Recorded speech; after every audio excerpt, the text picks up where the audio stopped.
Sacred Heart, O love divine. Andyan na pala kayo, mga kabady, mga kasol.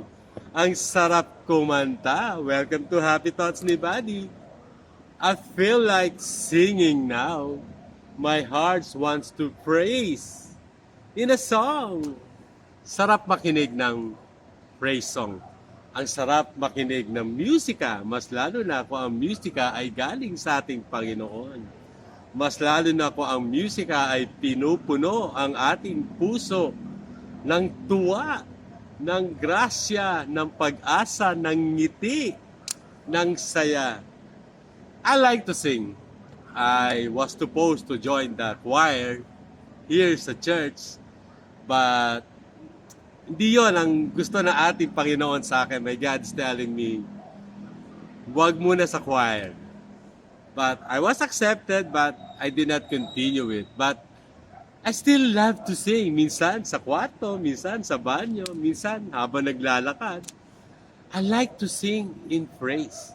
It's like praying. Sabi nga, when you pray and sing, doble dasal yun. Dalawa bilang noon. And I just want to sing. Na-miss ko kasi. That's why I want to sing church song. Yung mga kanta sa misa, yung mga kanta sa simbahan, yung mga praise song, Christian song. I miss all that. Kasi before, I used to listen, rock music. I used to listen sa mga music na nagpapasakit sa puso. Wala na lahat yon. Tapos na yon, di ba? So, ngayon, I like to praise our Lord Jesus. Walang iba na.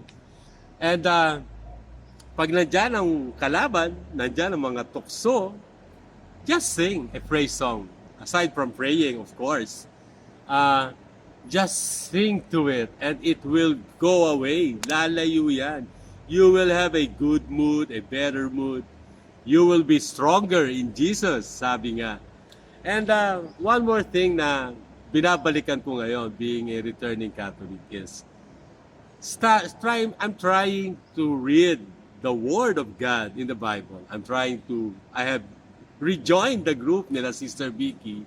And slowly, and now, mas seryoso, trying to learn the Word of God in the Bible. For me, I need all that. Singing, trying to learn the Word, to keep me stronger, to have a happy thoughts.